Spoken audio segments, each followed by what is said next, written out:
What is going on, everyone? Welcome to the stream. Thank you all so very much for being here. Anybody that's watching the stream after the stream, thanks for taking time out of your day to watch little old me. I appreciate you all very much. Wanted to talk about, just the Lakers and the state and just have a little Q&A, have a little fun discussion, stuff like that. Just really dive into like all the ins and outs and like what the Lakers can and cannot do this season, or what they should do, what we think they should do, stuff like that. Let me just check, make sure the stream's working right. All right. That looks good. Gorgeous. Beautiful. Beautiful. And then let's see what else.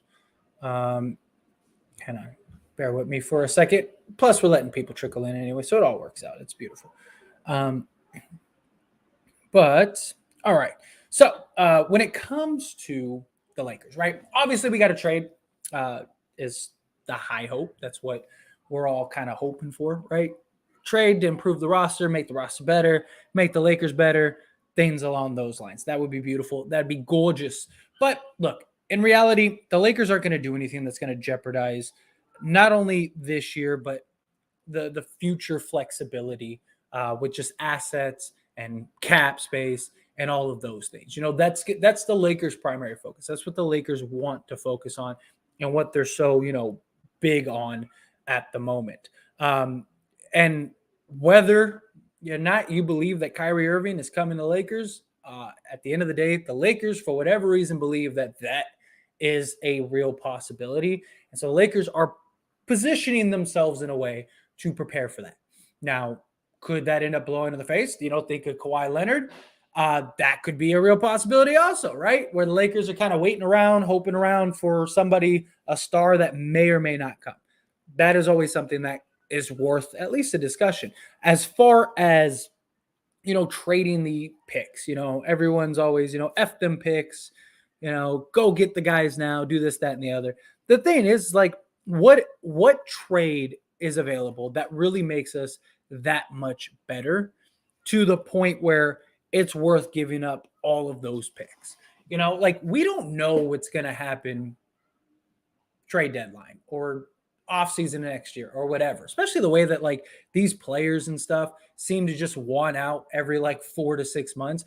And just for an example, I'm not saying that this would happen, but let's say come the trade deadline, the Lakers decide, all right, let's see what's out there. And let's say Bradley Beal is like, I want out of Washington. I got my max. You guys can trade me now. Trade me. I want to go to the Lakers. And we traded our picks for Mike Conley and, Bojan Bogdanovic and, Jordan Clarkson. We'd all be sitting there like, we should have just waited and stayed patient. Like, why did you make that trade when we could have went and got Bradley Beal and had this trio with all of our young guys and this, that, and the other? That's the thing.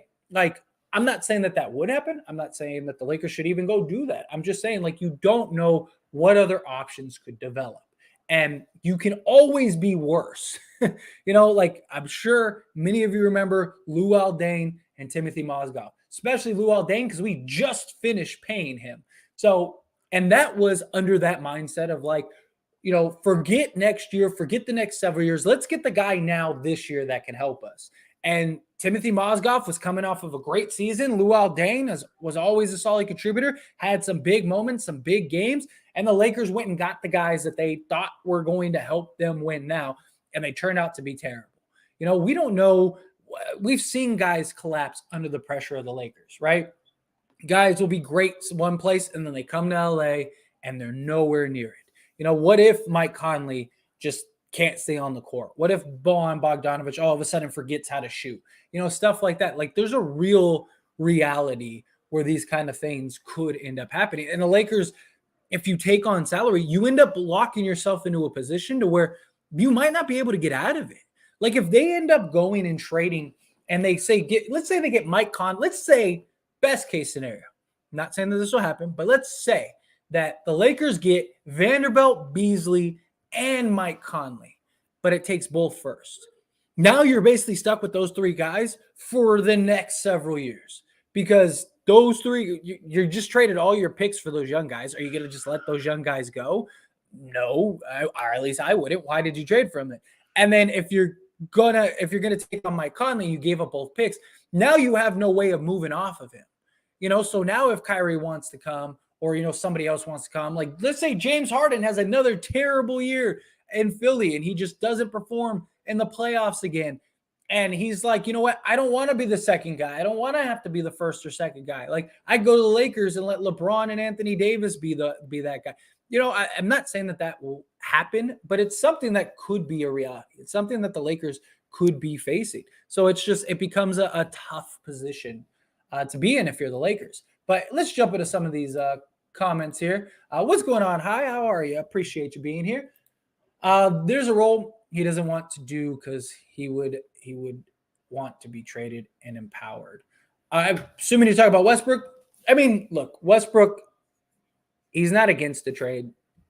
I think he wants to stay in LA. I think if you asked him open and honestly, and he gave you his legit answer, I think he would say, I want to stay in LA and make it work. And look, that was the story, right?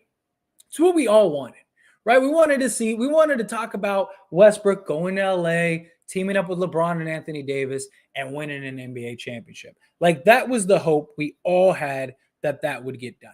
Unfortunately, that's not what happened. It actually was the opposite that ended up happening. We don't win a championship. We don't even make the playoffs. It was a total disaster front to back. Like that, like what happened last season was not the conversation we had hoped. We all thought it would be kind of a rough situation and wouldn't really work out, but not to that degree. And I still do think the Lakers would have made the playoffs if LeBron and Davis were healthy, but still like that, it was just a mess top to bottom. But I do think Russ, if you asked him, he wants to be in LA. Like it's his home. He loves it. He would love to win a championship there. I think it'd be more meaningful for him to win a championship with the Lakers than it would anywhere else. From just like a media fan standpoint to a Westbrook standpoint to a Lakers standpoint, I think that would be amazing, especially if the Lakers, you had such a dismal season, was arguably the worst season in Lakers history. You come back this season and you win a championship. That would be absolutely incredible. Incredible. Unfortunately, that's probably not the story that's going to get written. So I just think it depends. Darvin Ham might fix Russ. I actually really believe in Darvin Ham. Maybe it's just me believing in him. Maybe I just buy into him too much, but like I really do think Darvin Ham can get the most out of Russ. And Russ seems fully bought into Darvin Ham.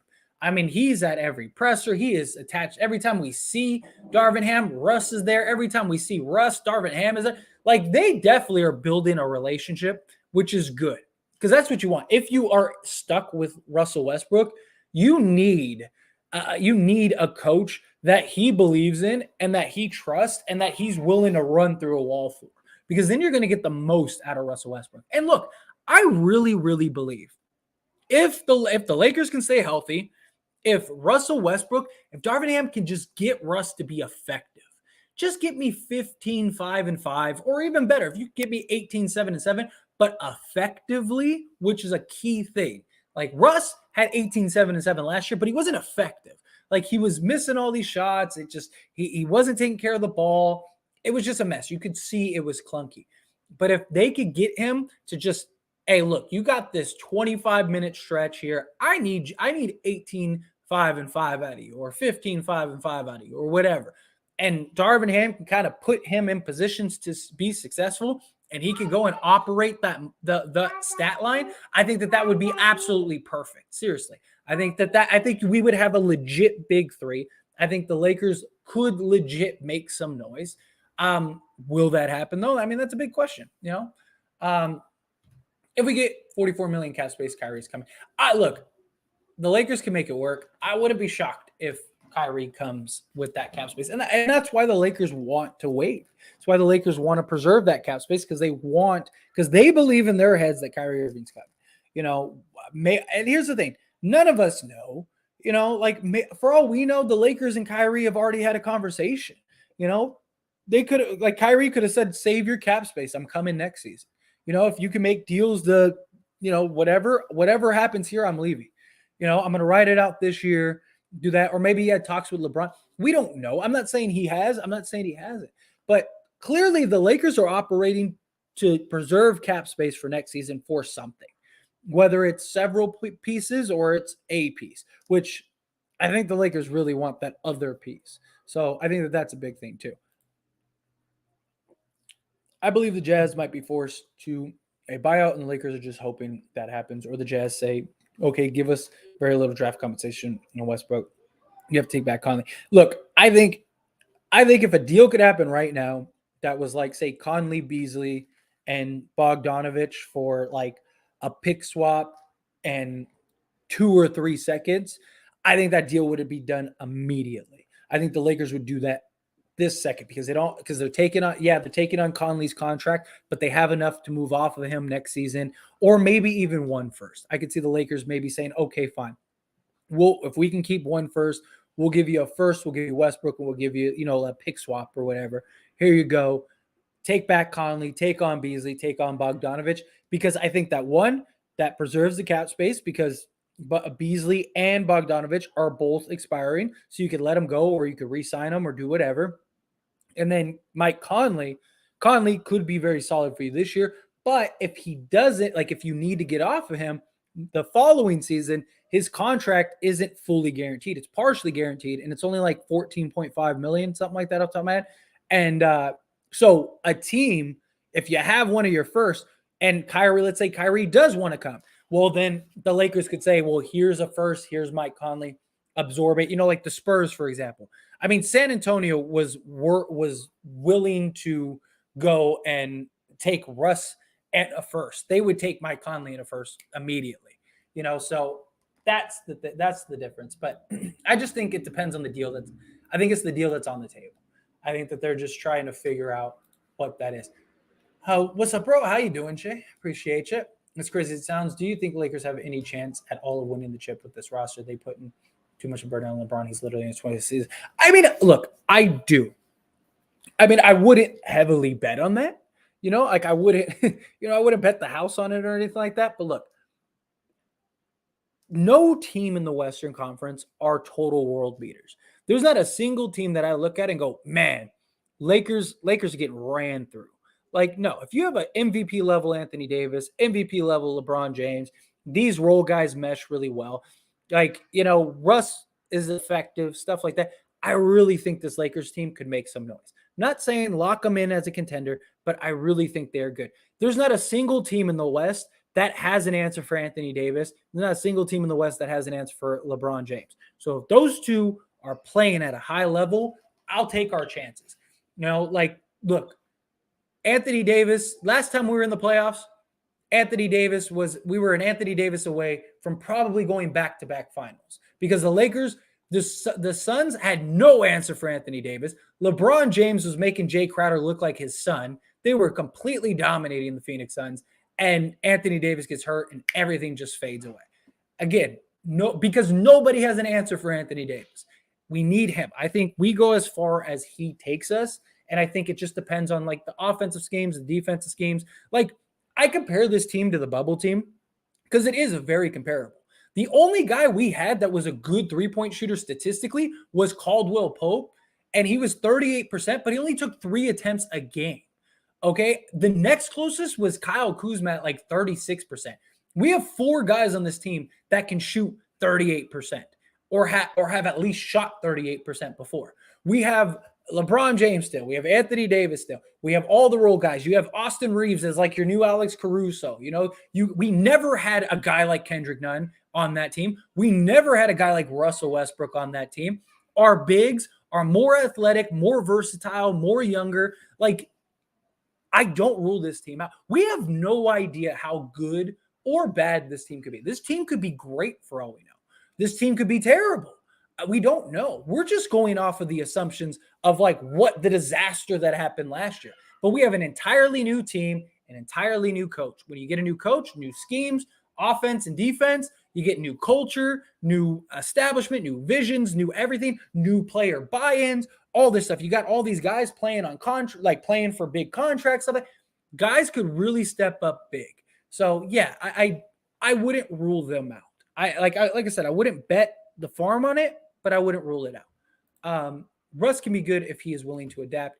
At the end of the Rockets run, when he was traded for Capella and Russ stopped shooting, he went on a kill and spray. Look, if they can. So the thing that they did, they made Russ as a slasher, which he's great at. because he can get to the rim. He's quick. He's athletic. He's, and that was the thing. Like, they would run these sets where Harden would have the ball up. You'd have Russ set the screen or just cut to the paint, boom, drop it off, and then easy layup. The Lakers last year, Russ, the first day or so of first game or so, the Lakers ran pick and rolls with Russ, LeBron, and Russ and Davis. And it had like a 90% score rate. They ran it something like 9 times, and they scored in 8 of those 9 times. And then they just didn't do it again for like 6 months. You had a proven working formula, essentially, that immediately generated buckets like it was free. You were just there was no one in front of you doing layup drills. And the Lakers just went completely away from it. They literally did not try it for like 4 months. Why? Darvin Ham isn't going to do that. If he finds something that's working, he's going to stick right it till the wheels fall off. Let a team figure out how to stop that, and then we'll pivot. So that I think is the difference. I do think Russ can be effective if Darvin Ham puts him in the right positions to be successful. Frank Vogel never did that. Conley's contract cannot be on the books with no first-round picks next season. His contract next season will kill free agency potential if we can't move him. Exactly. Yeah, exactly. If the Lakers have to trade both picks, they're not taking on salary. They're just not. So a team's going to have to decide, are we okay with just one pick, or are we okay with, moving salary? What do we want here? It's got to be one or the other. Yes, so Russ is selling his house, but that doesn't mean he's leaving. It doesn't mean he's trading. He has 4 houses in LA, for one. 2, he bought that house in 2018 before he was a Laker, and the house is doubled in price. That's why he's doing it. It's not because of that reason. Random question. I know we haven't seen John Wall play for a minute, but would you have taken him over Russ with this roster? I mean, it couldn't get worse. I mean, it could. John Wall is more injury prone than Russ is, and you're paying that guy all that money and he can't stay on the court. That's something you got to keep in mind too. Because you would have gotten the same thing. John Wall, maybe he would have been more willing to come off the bench. Maybe he would have been, but Russ wasn't the sole problem. He was part of the problem, but he wasn't the main problem. A lot of people think if we didn't have Russ, we were a championship team last year. No, it wasn't even close. Even if we didn't have Russ, we were terrible last year. I don't think John Wall would have changed that in any way. And it could have been worse. But I think with Russ this year, another year under the belt, another, a new coach that he believes in, that supports him, that's on his side. I mean, Frank Vogel did not want Russ. He made that very clear. And Russ made that very clear that he didn't want him and that they didn't get along at all. The fact that he has a coach in Darvin Ham that he likes, that is really hyping him up, however you feel about it, whether it's just, which I do think it's just him kind of, pandering to the situation, but nonetheless, it's one of those things. But if AD and LeBron played 65, 70 games, we would have at least made second round play. I agree with you. Look, we were at least a playoff team last year with LeBron and Anthony Davis. If we get into the playoffs, I will take my chances. I will absolutely take my chances. Why do people act like Russ is incapable of playing defense? If he decided to play the Rondo role, he can. I think Russ, if he wanted, the problem is he never really has. He's good at reading defenses, reading offenses and disrupting the passing lanes. That's why he usually averages 2 steals a game or whatever, because he is really good. He's got a good nose for the ball when it comes to that. It's just he gets lost at times. You'll see sequences where Russ plays solid. Even last year, there were a couple sequences where that dude was locking people down. And that's why Darvin Ham believes he can do that, because his whole career, he's had moments where he is, but he just gets lost at times. He's not good with the backdoor cuts, the backdoor screens. If his guy is just standing in the corner, he loses sight of him. He'll kind of just look over here and not keep that guy in his peripheral to know oh, he's cutting back or he's cutting to the side, and he just gets lost. If he can focus, okay, I need to be within this frame, which is, if Darvin Ham is smart, that's what he's going to do. He's going to tell Russ, look, I need you, if you're on this side right here, I need you to just focus on this little area here. If you see a guy cut, help, be the help defender, but just keep your eyes right here. If your defender is over here, keep an eye on him. If he goes over here, keep an eye. Like, I need you to stay in this little box defensively. I think Russ can be very effective defensively. But yeah, your child requires attention. All children require attention. No, they just they know daddy's in here, so it's all right. They're fine. It's the babies. Plus, mom's is in the living room taking care of them, so we're good. This might sound crazy, but Russ had no excuse to be a better defender than Pat Bev, and I'm really high on Bev's defense. Russ is also pitbull athletic, can move laterally quick. It's all about the drive. Yes, exactly. It is all about buying in. If he could buy in 100% and actually commit to playing some defense, I really believe that he could. I really think he could turn it around. I really do. Maybe I'll have egg on my face, but I do. I think that he is good enough. He is clever enough. He is athletic enough. He is skilled enough. He's got a good nose for the ball. He's great at disrupting passing lanes and stuff like that. I think that is key. I really do. Would you take Kyrie or Wiggins if available next year? I would take Kyrie over Wiggins, just because I think the level in which Kyrie would offer the Lakers and his fit would be a lot better. I think he can do more. He can give you more. He can carry more of a load than Wiggins. Like, when Wiggins had to carry a load, he wasn't very great. I mean, he put up numbers and stuff like that, but he wasn't a guy that was like changing games. Like, Kyrie by himself could change the game. And the beauty is Kyrie's young enough to where if LeBron walks after the following season, you still have Kyrie and Anthony Davis, which is a good core to build around.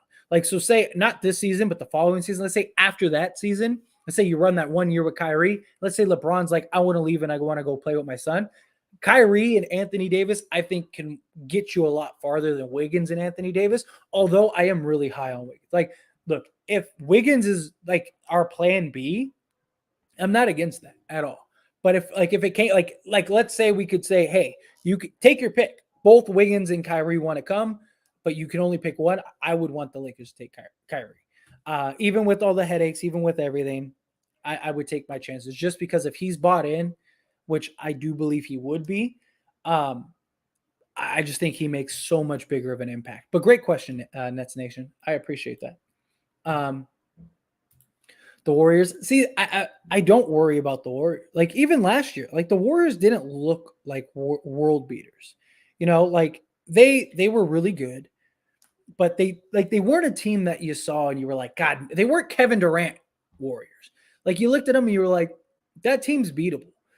And like, again, they don't have a single answer for Anthony Davis.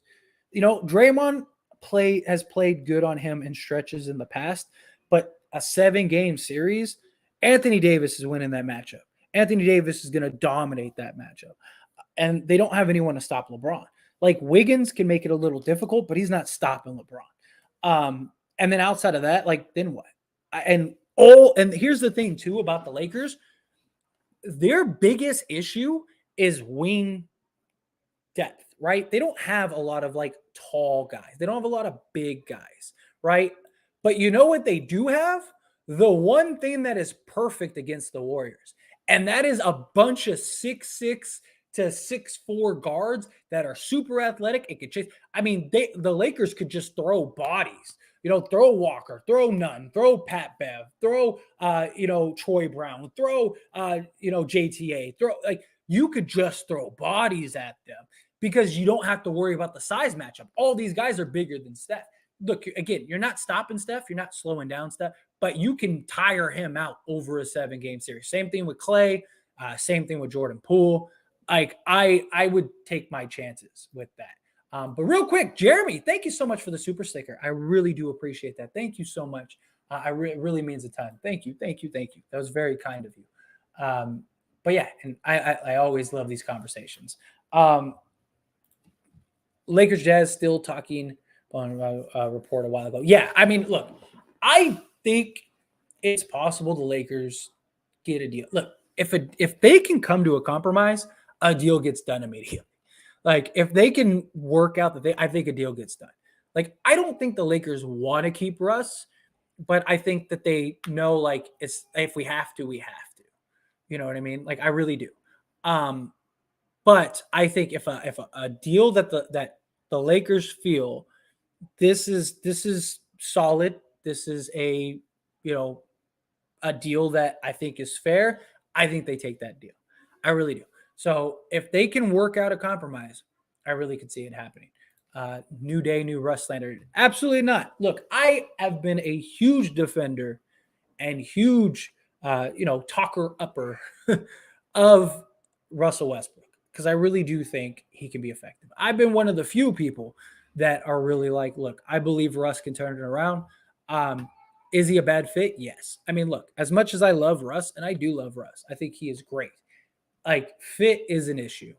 And, and he was a problem last year. We can't just be completely blind to the fault, to the issues. Like pointing out the issues isn't slander or attacking Russ or whatever.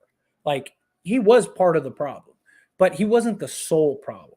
Like, so I do think you can defend Russ, but still point out the issues. I don't think it has to be one or the other. You're either for Russ or you're against Russ. I think it could be both.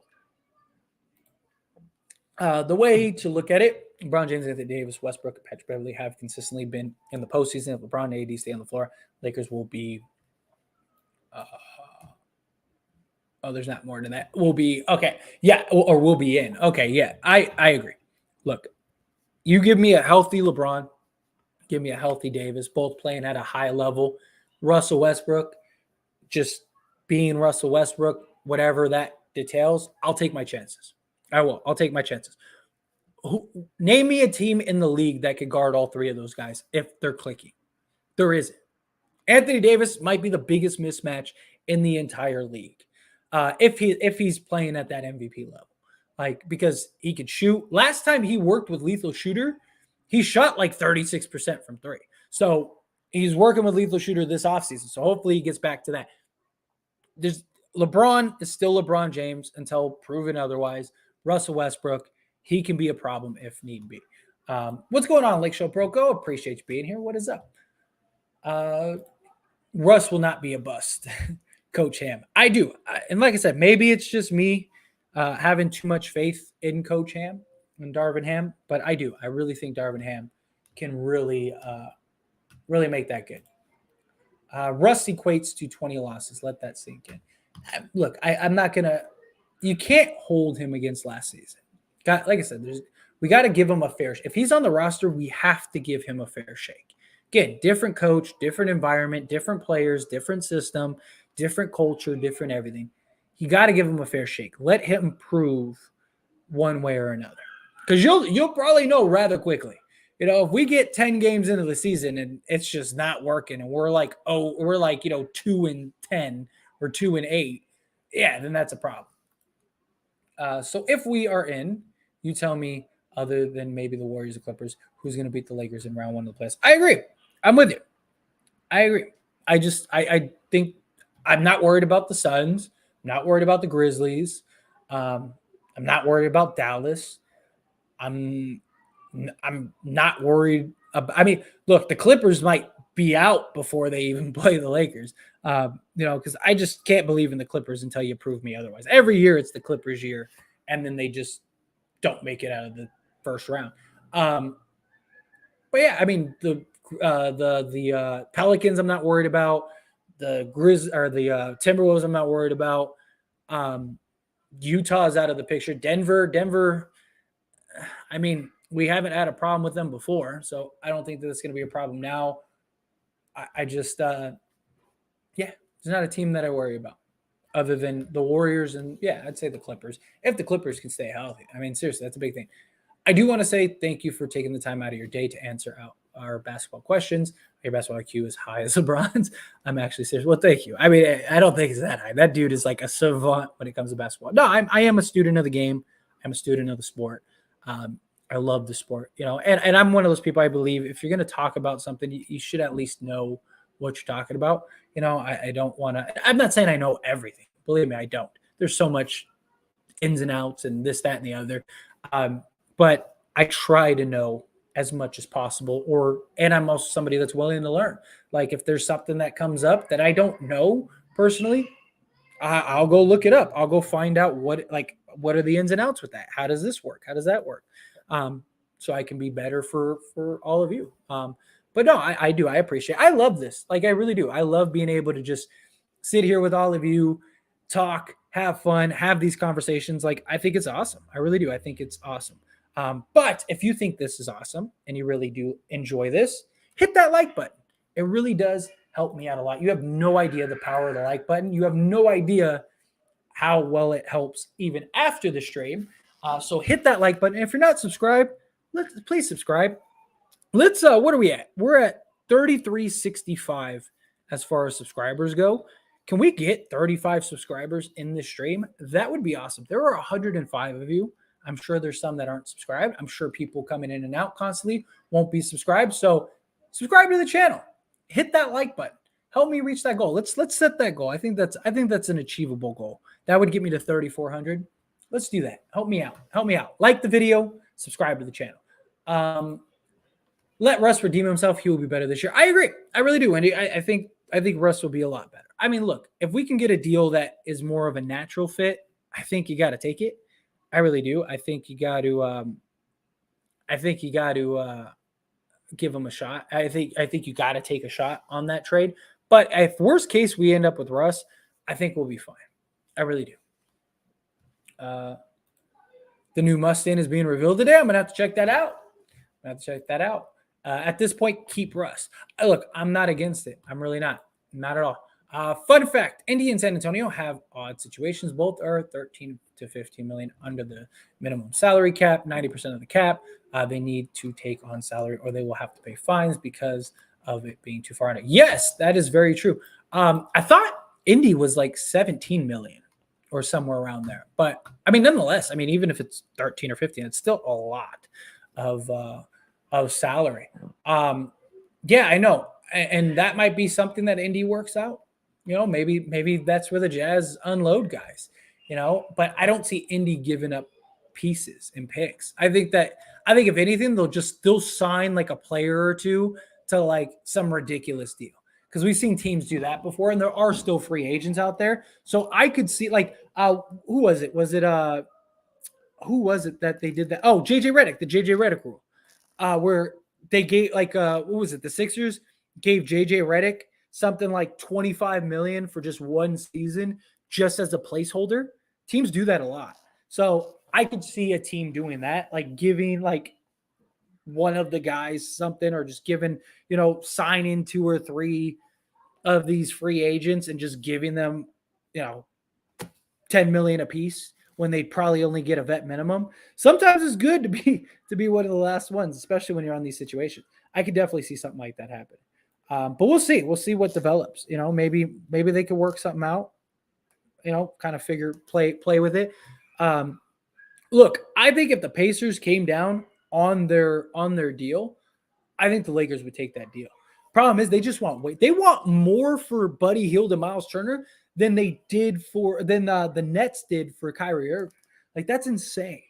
Do you think Lakers could have gotten Kyrie and Joe Harris had they offered both picks right after Durant asked for a trade and were reeling eternally?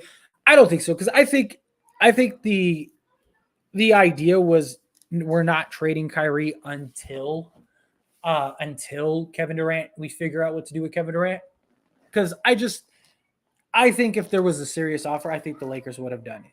I think that, they were looking at it as like, I think that they were both kind of toying with the sides. The Nets' original asking price was like ridiculous. Like, they wanted THT 2 first, a couple seconds. They wanted us to take Joe Harris, and there was something else. Like, that was like the first initial like report. I don't think there was a real, as long as Durant was on that team, until they figured that out, I don't think they were going to move off of Kyrie personally. Could be wrong, but even if they did, I don't blame the Lakers. I really don't. because I mean, look, LeBron wasn't giving them a commitment. I mean, obviously he couldn't sign the extension yet, but a simple like, hey, if you go get Kyrie, I'll stay. That wasn't something he was holding them ransom like he did in Cleveland, like he did in Miami, stuff like that. And he was trying to play that game. And if you're the Lakers, you couldn't do that. Like, what happens if you went and traded everything for Kyrie Irving? LeBron doesn't opt in. LeBron leaves, and then Kyrie leaves, and now you have no assets. You're in a complete rebuild mode. Anthony Davis probably doesn't get anything close to a return now because all the teams know you're completely desperate. Like that could have been a disaster for the Lakers. So I'm not like, even if there was that opportunity, I'm not against the Lakers, not doing it just because there's a lot of questions. But out of Russ, Bev, Nunn, Reeves, Lonnie, who would you start in your backcourt, and also which one do you accept to get the DNP more often? So I actually was going to make a video that's going to post probably like within an hour after the stream, but we could talk about it perfectly about the starters because what's his name? Can't think of his name off the top of my head. Here I might have it right here. Who was it? It was hang on, Zach Lowe. Zach Lowe had a report about who he thinks the starting five is. Personally, when it comes to that, I think it'll be either Patrick Beverley or Austin Reeves. I think depending on the matchup, like if they're playing against like bigger shooting guard, bigger, like almost small forward, like if they're playing the Celtics, I think Reeves starts just because he's bigger than Patrick Beverley, and it would probably be better to have him guarding like a Jaylen Brown over like a Patrick Beverley, although Patrick Beverley could probably be more of a nuisance. But I just think it depends on the matchups. But I think Bev or Reeves is likely the ones who start. I think that Lonnie Walker and Kendrick Nunn, I think they're the first guards off the bench, would be my guess. So yeah, that would probably be my guess. And then out of these people to not get DMPs, I don't think any of them will. I think these guys will be your main rotation guys. Yeah, I don't think any. I think like Troy Brown, JTA, guys like that. I think they'll very likely be the DMP guys. I think more than not. Now, will all these guys play 15 minutes a game? Probably not. But I think all of them maybe get some burn, some running. Reeves, you could play at the 3. Lonnie, I mean, he's not, he can play at the 3 in certain spots for certain matchups, stuff like that. JTA, Pat Bev, and Thomas Bryant, 3 energy guys we literally didn't have last season. Absolutely, 100%. I'm with you 100%. And Damian Jones. You got to remember Damian Jones. Damian Jones is extremely high energy, especially last year for the Kings. He was solid for them. He was really good. We got high energy guys. We got guys that, like, think about Russell Westbrook. Think about Russell Westbrook, LeBron James, Damian Jones, JTA, Walker, all just sprinting down the court. Think of all that athleticism they could be scary in the fast break. The Lakers, as bad as they were last year, Lakers, I believe, if I'm not mistaken, were number 1 in fast break points and number 1 in pacing or whatever, which makes sense when you have Russell Westbrook. So they're going to be fast. They're going to get a lot of fast break points, things like that. So they're going to be really good. Also, Joe Harris is fully recovered now. Imagine wanting to ask Seth Curry over Joe Harris is the reason Lakers don't have Kyrie. I don't think that's what it was. And it was salary. It was salary issues and stuff like that. Also, we don't know if Joe Harris, I mean, his foot issue is a serious issue. Like, he could start the season and get hurt immediately.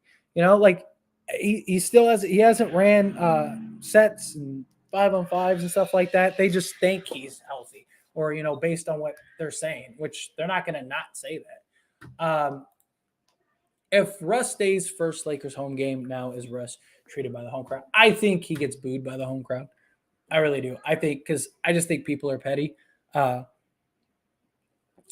As much as I love the Lakers and Laker fans, I think there's a lot of Laker fans that have no problem masking their opinion and are willing to just say stuff, and do stuff.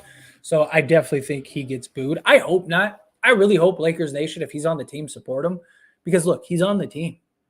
You know, like we got to come together. We got to uplift him. We got to make him feel wanted.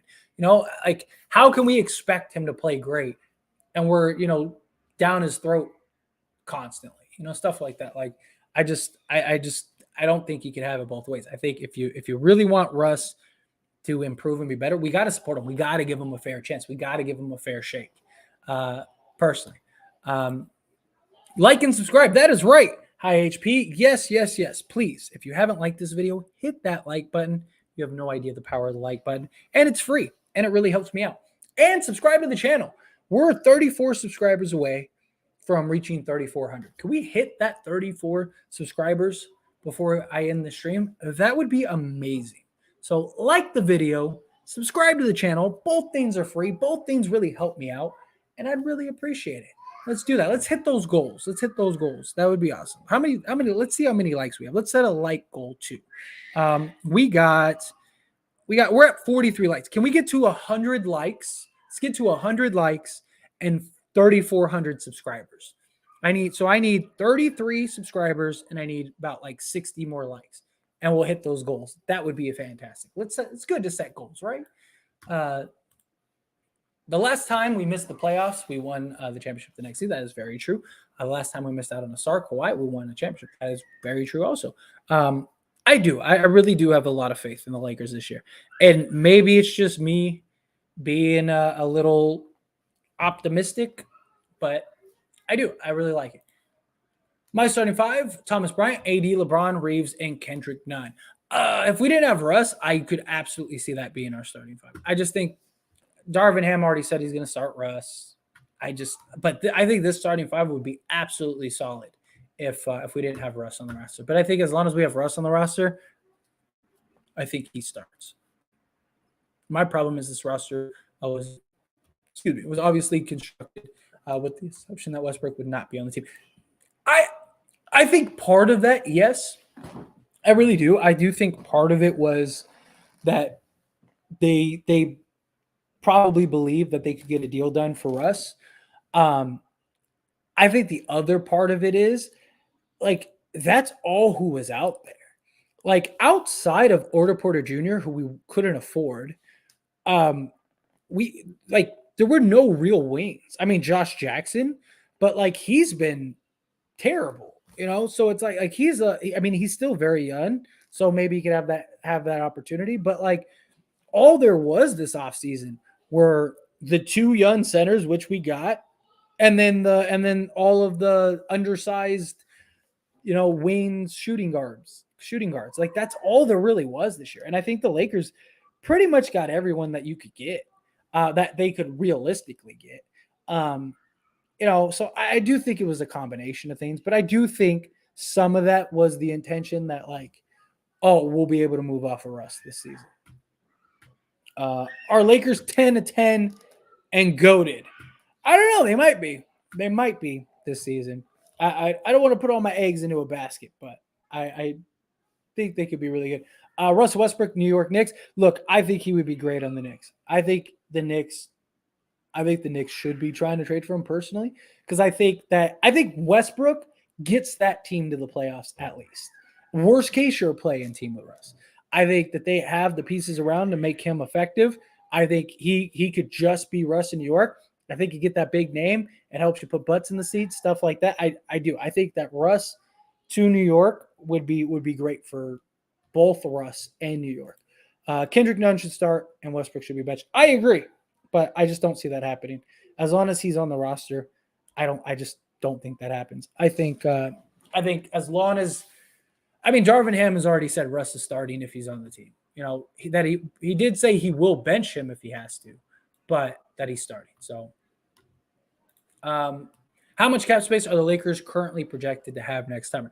So right now, as everything currently is, the Lakers would have about $32 million, but the Lakers could get, if the cap spikes up to the $133 million that it's projected to, then the Lakers could have $44.1 million. So Lakers could have basically $44 million next season, which would be enough to go get a Kyrie or even 3 or 4 guys. Like that might be enough to get you a Miles Turner, maybe an Order Porter Jr. and, insert your other guy, like maybe a Gary Trent or something like that. Maybe Gary Trent would come to Lakers for like $20 million a year. You go get Porter for like $12 million, and then what's his name for like $15 million, something like that. Kind of work it out. E4 knows these are they built the Russ specifically for Russ to play style. Russ or no Russ, Lakers going as far as Bron AD take them. It doesn't matter if their will is. I agree with that 100%. LeBron and Anthony Davis are always the key and always will be the key. That's just how it is. Stan Pat, I'm not against it, Johnny. I'm not against it at all. If the like button was on your face, I'm sure everyone would be willing to punch that like button. Oh, I don't doubt that for a second. Maybe that's what I should do. Maybe that's how next time how we get people to hit the like button and subscribe, which if you haven't hit that like button and you haven't subscribe to the channel. Help me reach my goal. We need 100 likes and we need to get to 3,400 subscribers, which we're 33 away. But maybe next time, maybe that's what I'll do. I'll just wear a face that says like and subscribe, and then you could just like punch it on your phone. Say, that'd be smart. I like your thinking. Always step ahead. Always a step ahead. Oh, speaking of, since you're here, give me 1 second. Let me we're gonna do something real quick while let's multitask. We can do both. That's not what I want to do. Next, it's hard to teach an old new trick. I mean, it is, but look, the things that we want him to do, or that Darvin Ham wants him to do, he's done in the past, and it's stuff that is just the basic fundamentals. We're not asking him to, all of a sudden become Seth Curry, like we're not asking him to, completely change his game to the point where it's like, he's not Russell Westbrook anymore. We want him to be Russ. We just want him to be Russ and just buy into the system. Do what you got to do for the betterment of the team, so to speak, is basically what that is. But yeah, give IT a payout. I don't think we need him. Last thing we need is another undersized guard. Knicks should trade Julius Randle, Evan Fournier, and Cam Reddish for Russell Westbrook. I agree. Other than Julius Randle, problem is Julius Randle. Where does he play for the Lakers? Like the whole point of the Lakers going and getting a big, or getting two bigs, was so Davis doesn't have to play center. So you're basically paying Julius Randle $25 million to come off the bench. He was worse than Westbrook was last year in like every category. So I think that's a big thing too. The Lakers already said they don't want to go anywhere near Julius Randle. Evan Fournier and Cam Reddish. The proposed trade was Fournier, Reddish, and Derrick Rose. So maybe that's something the Lakers would be willing to do. Miami should trade Duncan and Lowry for Russ. I really do think Pat Riley would do that. I even think Pat Riley would probably give up Tyler Hero if he could get back one of the first and move off of these two guys. I just think the Lakers would not do that because this goes completely against everything the Lakers want. Reeves should be starting. Reeves has a high IQ. I am all for Reeves starting. I think he is very solid. Get the likes up, guys. Yes, please. Let's hit our goal. Let's do that. I'd really, really appreciate that. I'd be very thankful if we could make that happen. We got 117 people. We're only 47 likes away from reaching the 100 goal. So let's hit 100 likes. And then here, let's check the subscriber count. We're at 3368. I need 32 subscribers and I need 47 likes. Let's do it. There's 112 of you beautiful people in here. I'm sure there are that many of you that haven't liked the button and they haven't hit that subscribe button. Do that. I'd appreciate that. And thank you, SM. I appreciate that. Thank you. Sometimes being patient is the wrong thing to do. I don't think in this case it is, though. I really don't. I think, what are the other options out there? All these teams want the farm from us, which they should. Lakers are in a very unique situation. They should be asking for everything. But I think that this is a situation where it's best for the Lakers to be patient and stand pat. Look, the Jazz have to move off of guys one way or another, whether they buy guys out, whether they trade with somebody else, whatever, they have to move off guys. The only difference is the Lakers solve all their problems in one swoop rather than having to figure out several different deals. There's not a lot of teams out there that have cap space to absorb and that would be willing to. There's not a lot of teams out there that'd be willing to give up a first round pick. There's not a lot of teams out there that have like trade player exceptions, stuff like that. All of that, I think, is a factor. But you have the Lakers who they solve all your problems in one swoop. So, yeah, but Russ going fast equals turnovers, homie. Doesn't know how to stop. Hey, you got to take the good with the bad. Russ has always been turnover prone. You know what you're getting with him. Mike Conley, Jared, Boggy, Rudy, 52.7 million coming, 49. Russ, Westbrook, Gabriel, 27 first. I don't think they trade Jared Vanderbilt. And I don't think they trade Jared Vanderbilt. And the problem is if we take on Gay and Conley, I don't think we'll be able to move off of both. I really do. I really don't. I think that would be the main problem. But I mean, I don't think that's terrible, especially if you keep a first. Because if you keep a first, you could definitely move off of Conley. And then you got to try to find somebody that would take Rudy for maybe like a second or 2 seconds or something like that.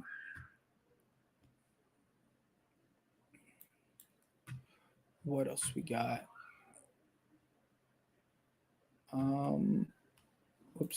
Thoughts on Sarver's punishment? Is it too light? So I haven't read all the ins and outs on it yet. I just been having a busy day and I wanted to get this live stream done. So I don't know all the details. I just know that he was like suspended or whatever. And I seen a bunch of people like complaining about it. So I don't want to give you an answer for something that I don't really know the ins and outs of. But I would imagine, yes, whatever it is, given the circumstances of what he did, it's probably very light. Would be my initial response and reaction. But I actually haven't had time to read the article to find out enough. Like apparently there was a Jazz trade update that somebody mentioned earlier. I haven't even read that yet. So I got to play catch up after this live stream.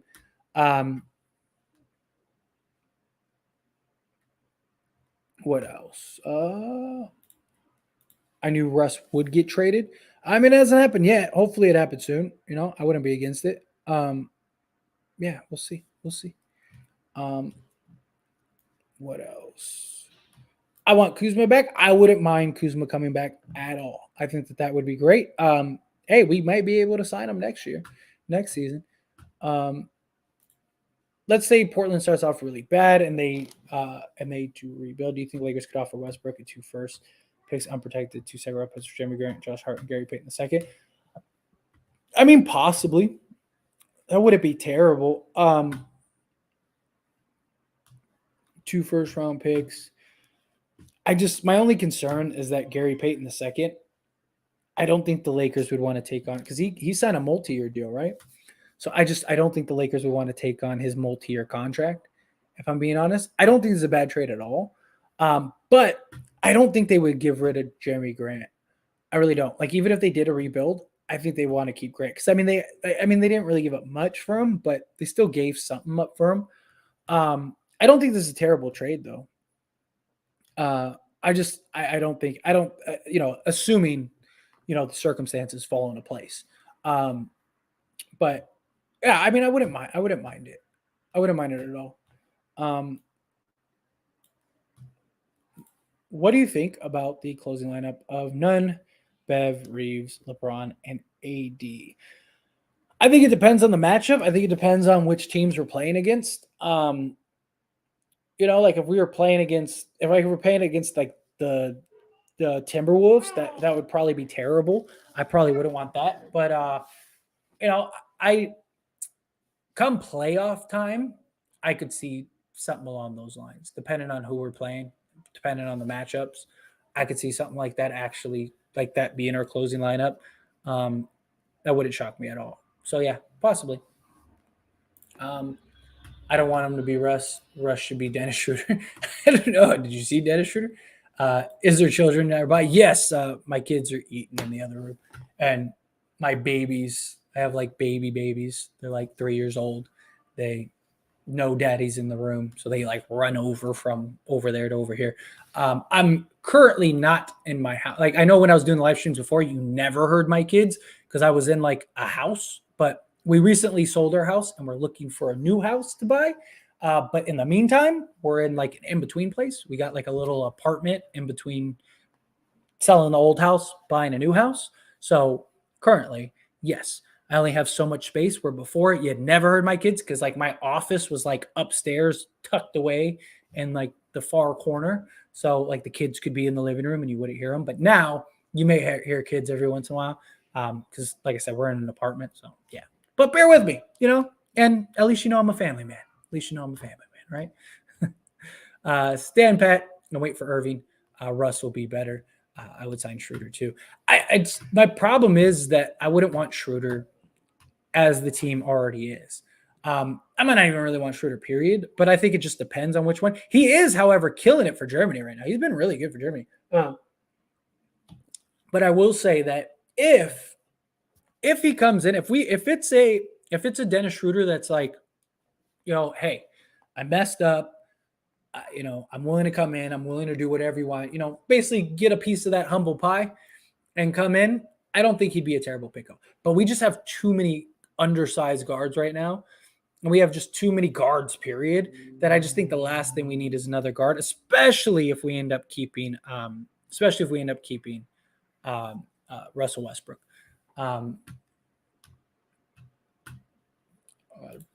W Stream, appreciate you, money. Appreciate you. We got Elder. What's going on? Salute, Elder. Appreciate you being here. What is up? Yes, please hit that like button. Subscribe to the channel. Let's do a quick little update for Elder. So we still need 31 subscribers to reach our goal to get me to 3,400 subscribers. And there's 115 of you beautiful people. So I know there's got to be some of you that aren't subscribed. And then the like button. The goal was 100 likes, and we're at 58. So that means there are at least like 70 of you that haven't hit that like button. So hit that like button, subscribe to the channel. Let's reach that goal. It's good to set goals, right? It's good to set goals. But I just wanted to take a minute to acknowledge Elder. Thank you so much. Appreciate you as always, my friend. Thank you. Where were we? We were right here. Here we go. If Lakers unable to trade Russell Westbrook, that makes sense. Prior to training camp, should Lakers treat Russell Westbrook like Rockets treated John Wall, and don't have him activate? Absolutely not. Absolutely not. And look, the reason for that is one, the Lakers are not good enough to do something like that, and two, the Lakers are not in the position that they are in, that the Rockets were in, where they're tanking. Lakers are trying to win, right? You got LeBron, you got Anthony Davis. You got to play Russ. Now, you have flexibility, which Darvin Ham also has the backing of the organization, which is huge. So if it comes to it, you run him off the bench, you play him 15 minutes or 10 minutes, or you find a way to make it work. But to send a $47 million guy home who can at least put some production out there for you, I don't think that the Lakers would do that. I mean, and they already said themselves, they actually we're not John Walling Russ. I mean, they didn't say it like that, but they basically said they're not going to John Wall Russ. I think you absolutely have to have him play, and you got to try to figure it out. Have you discussed the new Athletic article about the Jazz not getting offers that they were expecting and talks ongoing with the Lakers just got here? I have not. I actually haven't read the report. Somebody told me about it earlier. I haven't really been able. Today was a busy day, and I really wanted to do this live stream for everybody. So I actually need to get caught up, and I definitely will. As soon as I'm done with this, I'll jump in and start looking into that stuff. But I definitely want to check that out. I really appreciate you all for letting me know about that. And I'll definitely. I mean, I'm sure I would have found out about it eventually, but I do. I appreciate all of you for keeping me in the loop. Keep me in the loop. So yeah, I'll definitely look into that. But if I'm being just in first, thought is that makes sense. I've been preaching that there's no way in hell that the Utah Jazz have real deals on the table because they would have taken it. They would have taken it. Now, look, I might look stupid. I probably am stupid, but I'm smart enough to know if the Jazz had a legit deal on the table, it would have happened. So this report Does not surprise me at all that they are not. They want a first-round pick for Mike Conley. Name me one team in the league that would give up a first. They would have to give up a first to get somebody to take Mike Conley, unless it's the Lakers, and that's just because the Lakers are in a very unique situation. But anyway, ran over. Would you rather not re-sign Austin Reeves and let him go for a possibility of Kyrie sign, or do you think not worth it? Look, if I'm not saying Kyrie comes, there's a lot of people that truly believe Kyrie is not coming. But if you get that commitment, like if Kyrie said, like, let's say the Nets get eliminated and Kyrie calls LeBron James and says, hey, man, I'm coming this season, tell the front office. And they have that commitment, yes. Yes, because they'll have a little time to kind of work that out. But if it comes to it and like Kyrie's kind of up in the air and you're, kind of whatever, unless Reeves is willing to wait and not go like, which do you really want to take that risk? But it does happen. There are some players, say, hey, look, we'll give you a contract. Although they would have to get to that $44 million, they'd have to renounce his bird rights. So they basically have to cut everybody except for LeBron Davis and Max Christie. There we go. So unless Kyrie tells you, clear the cap space, I'm coming. As soon as you tell me it's cleared, I'll sign. Then I would do it. Otherwise, like if Kyrie's up in the air, no, I would keep Reeves. And if Kyrie's gonna have to take, $37 million rather than $44 million. If Westbrook is still a Laker by the end of the month, safe to say Lakers won't be making any moves until the deadline. I still don't think they're gonna make a move even at the deadline. And now, look, I completely think that that it's like the Jazz or bust at this point. I think it's either a Jazz deal gets done or it doesn't. Hopefully, it does get done. But yeah, if the Lakers go into the season with Russ, I don't think the Lakers are going to move Russ because come the trade deadline, there's really only going to be two options. Either you're terrible and you might as well just keep Russ right out the season and then have that flexibility going into next season, or you're good. Or I'm not saying like contender good, but you're at least good enough to where you might as well just keep the team you got and take your chances. So I just don't see a move being made at the trade deadline, if I'm being honest. Hi, thanks for answering my 2023 mid and full level money. Yeah, no problem. Of course. Yeah, the comment you left earlier. Absolutely, BTS. Jazz is tanking. Yes, absolutely they are. Jazz not playing. Vets goal is 50 wins. Absolutely, yeah. They're in full tank mode. They're going to do whatever they can to make that happen. But of course, I try to get to all the comments on this channel as much as possible. If you save those picks, LeBron can't be wasting last good years of LeBron's year in 20. It's time to win now. But what are we getting that is going to do that? What deal is out there right now that makes us better?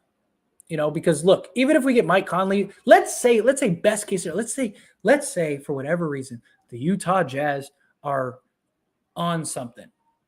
And let's say we can get let's even make a better let's really, if we're gonna make some hypothetical, let's make a real hypothetical. Let's say the Lakers figure out a deal to get Beasley, Bogdanovich, or no, because you could trade Beasley. So let's say you could figure out a way to get Beasley, Miles Turner, and Jared Vanderbilt. Not saying it's going to happen again. This is just a crazy best case scenario. Let's say the Lakers end up with Beasley, Vanderbilt, and Miles Turner. Hallelujah. They trade both picks, all of that stuff. That team still probably isn't a contender. Not much. I mean, maybe they're a little better than they are now, but not by they're not. It's not like you're looking at a team and going, "Wow, that team is a lock to win a championship." They're not. There's nothing out there that is that great that it's sell the farm. You could always be worse. And again, I'm not saying that this will happen, but what happens if, say, come the trade deadline, somebody wants out? And I'm not even talking about big star. Let's just say some mid-tier guy that you could go get that really could make an impact this season and eventually, or let's say Gary Trent Jr., right? He's a solid guy, mid-tier guy. What happens if he wants out?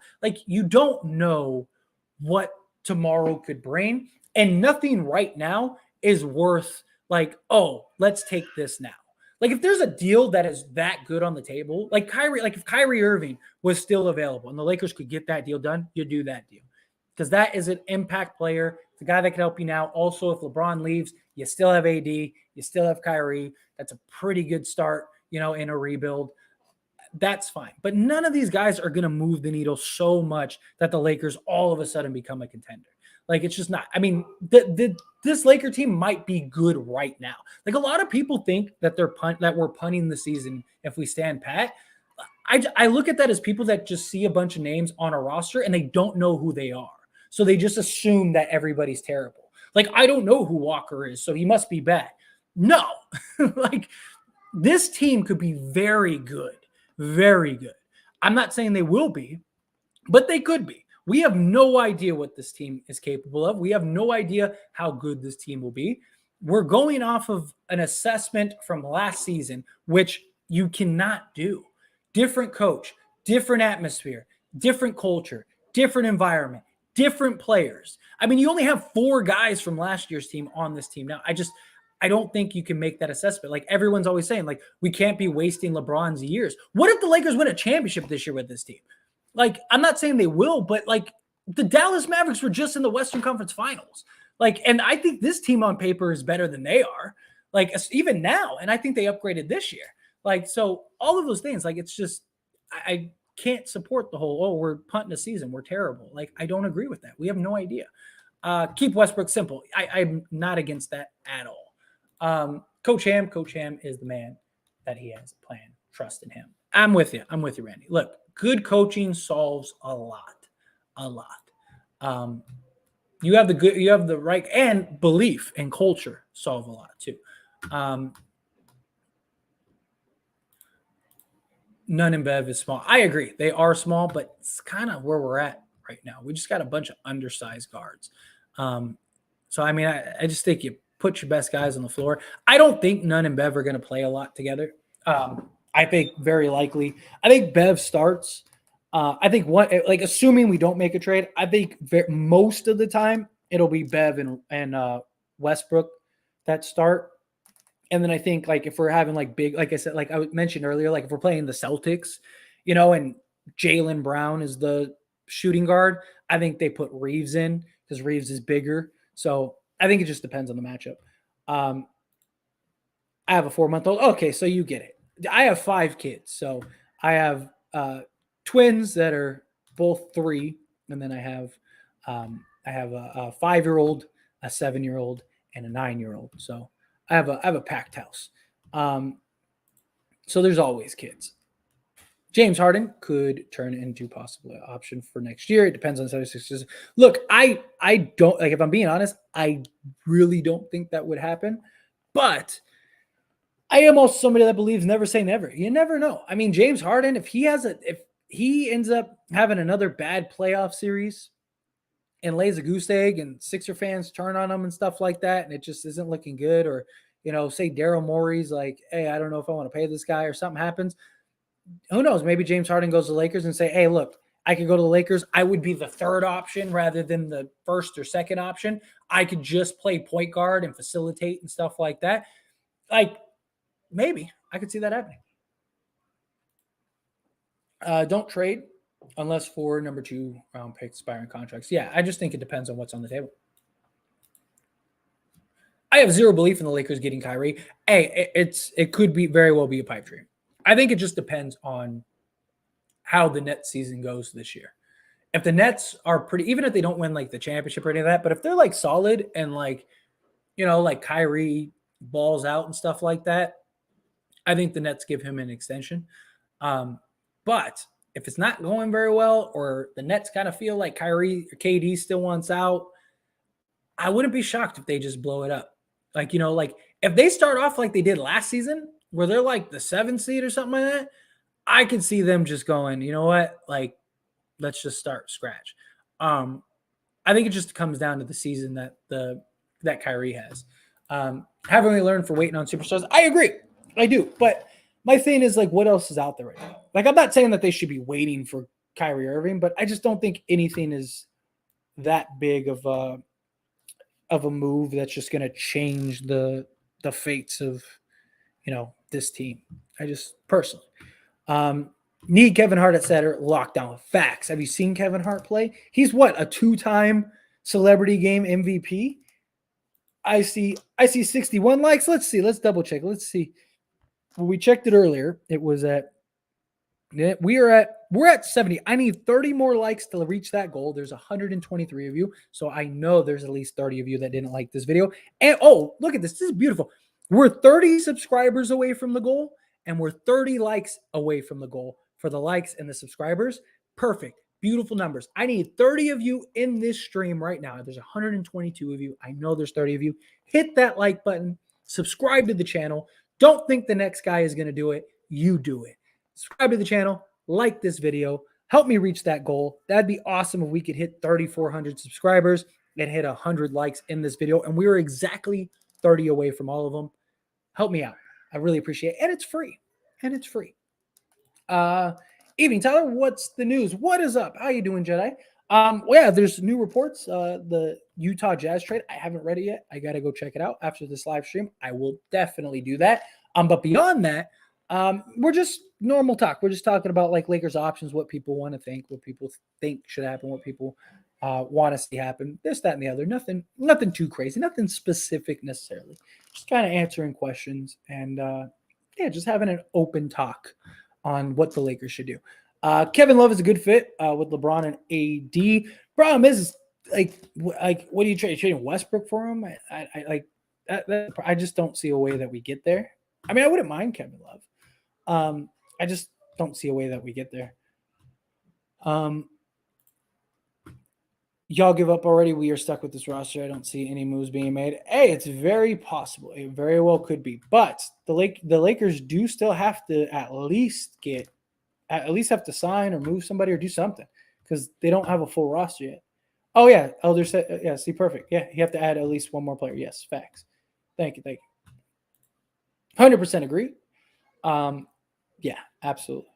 Talk about trades, bro. Yeah, maybe no trades happen, but yeah. What's going on? Danny Ainge does not want to help the Lakers, just like he really didn't want to help the Knicks. I mean, I don't think it was that he didn't want to help the Knicks. I mean, he was getting a better package. It's just I think he was salty that the Knicks went and did what they did with RJ Barrett and giving him an extension. I think once that happened, the Knicks, Danny Ainge just was being petty. I still think the return that the Cavs gave up for Donovan Mitchell was terrible. I think the Utah Jazz could have gotten a way better package.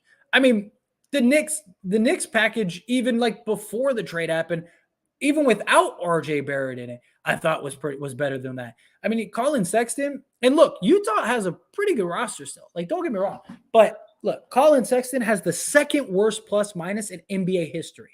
The second worst. That is terrible. That means he is a net negative when he's on the court, and he's the second worst net negative in history. So that's why the Cavs didn't want to give him a contract, plus his fit. So they basically gave up a guy that they don't need, nor did they want. Lauri Markkanen, yeah, that might hurt a little bit. Like he was really solid for them. But you got Evan Mobley, you got Kevin Love still, which they could still trade. You have Allen. You don't need him. You didn't need him at all. Like you're in a good position with the bigs you got. So Lauri Markkanen was probably the prize in that whole thing. And then they gave up 3 first-round picks that are going to be terrible because the Cavs are going to be really good for the next several years, right? So those picks are going to be terrible. At least the Knicks, Donovan Mitchell and the Knicks, that team probably still sucks because Donovan Mitchell and Jalen Brunson are both 6'1" and probably play no defense. RJ Barrett is not a lock defender. He has his moments. He can be a solid defender, but he gets lost a lot. Julius Randle is a terrible defender. And then Mitchell Robinson, yeah, he's solid, but he can't shot block 5 guys, So it's like I think that they would have been terrible. And you trust that the Knicks just continue to be disaster. Like that's what I just think. I think that the Cavs fleeced Danny Ainge in that trade. Personally, I really do. I think Danny Ainge got robbed in that trade, and I think he let his ego and just sensitivity get the best of him. I think he just was like, okay, you want to keep Barrett? Okay, well, we'll just go do this deal. Like, now what? Like, I think that that's what it was. I just think it was his arrogance, and I think it was stupid.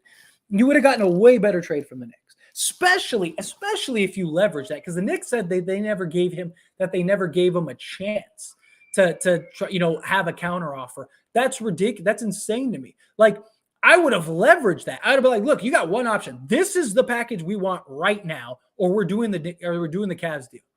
Take your pick right now. There's no time to waste. We're not playing this game.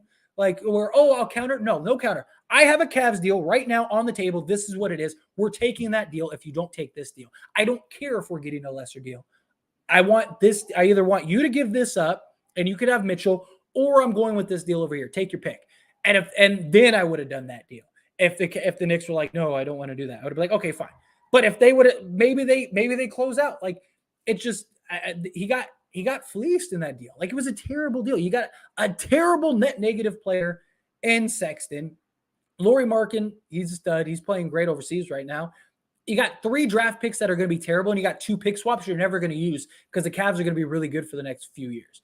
Like, so you're not going to pick swap the thing. They literally got nothing, like, except for Lauri Markkanen.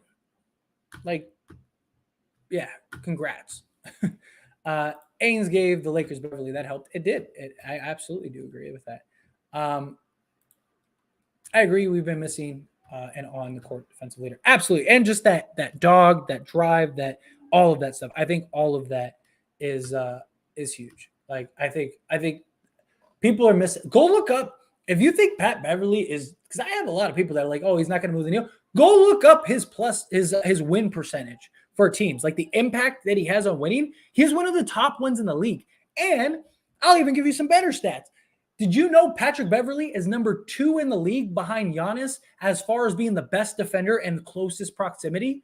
We have 2 of the top 4 best defenders when they're the closest defender in proximity, and that's Patrick Beverly and Anthony Davis. So that means when you have those 2 on the court, you have 2 of the top 4 guys that are the best defenders in the entire league. When you're the closest guy, it doesn't mean one-on-one defense stuff. It means like, this is my area. There's that guy got the ball over there. I'm gonna go close out or cut on the drive, cut off the lane, whatever. That we have 2 guys, like, that is huge. The only person that is better than Patrick Beverly in the entire league is Giannis. That's insane. Like, people really are undervaluing the impact Patrick Beverly has on teams and on winning games. He makes winning plays. He does winning things. He is very solid for every team he's been on. The Timberwolves, do you think the Timberwolves did do as good as they did last year without Patrick Beverly? Because I don't think so. I really don't. I don't think they go anywhere close to what they did last season. Trade deadline moves are much harder to make for play. That's very true too. Yes, very, very true. Didn't want the problem with Bev. What problem would there have been? I mean, you're a rebuilding team. Like, look, beyond just the player swap, what that trade did for the Lakers was a ton. They cleared $12 million off of his salary, off of the Lakers salary cap for next year, which basically frees up a max. And you move off, freeing up a roster spot, and you get a guy that can help you more now. Like, and look, I've been a huge defender of THT. I think THT could be a very solid player. But what Patrick Beverly is going to provide this year, and maybe even next year if they decide to re-sign him, is far greater than what Stanley Johnson and THT would have provided.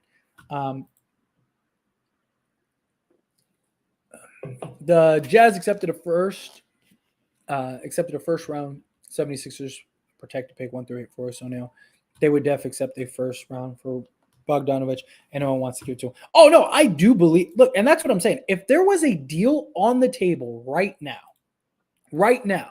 that the Jazz, that was a first round pick for something, the Jazz would take that deal immediately. But there's not. And the thing is, that Utah can't take players back. So you can't do like a 1-for-1 player swap or something like that, because then you have to move off of that guy. Like, the Jazz are in a very unique situation. But that's what I'm saying. I agree with you, Gabriel. Like, there's nobody wants to give that up. Dario coming in hot with the $5 super chat. Thank you so much, Dario. I really appreciate that. Seriously. Thank you. Are the Lakers really saving cap space for Kyrie? That's the word. And I mean, just based off of everything that's happened and the moves and all that stuff, yes. I don't think you do that Patrick Beverly trade unless that was the reason. I think the Lakers truly believe that they have a real shot next year. I'm not saying that they will get him, but that they believe that they have a real shot at getting Kyrie Irving next season. And I think that they're doing whatever they can to put themselves in a position to have that cap space for Kyrie. Now, if Kyrie doesn't come, I don't think that that's the worst thing in the world, because I think the Lakers have $44 million to go on a spending spree. And there's not a lot of game-changing players, but there's a lot of like really good, like mid-tier guys that the Lakers could get and be really good. So that's something else too. But yeah, I mean, that's why the Lakers are saving cap space in case Kyrie wants to come. And all of the moves, just everything that they've done and all of the reports we've gotten, I think that they really believe Kyrie Irving is coming to Lakers at some point next season. Maybe even at the trade deadline, something like that, whatever it is. But yeah, I don't know. I like I said, I think regardless, it's not the end of the world. I think having a ton of cap space, I think isn't a bad thing at all. But again, thank you so much, Dario. I really appreciate that super chat. Thank you. Where were we? As Laker fans, sometimes we can sound very delusional. We are spoiled with getting the best trades and the best trades. Oh, absolutely. I say that all the. That's funny. I say that exact same thing all the time. I'm like, us as Laker fans, like the problem is we've gotten so spoiled over the years that we just have come to expect a lot of things in a lot of ways.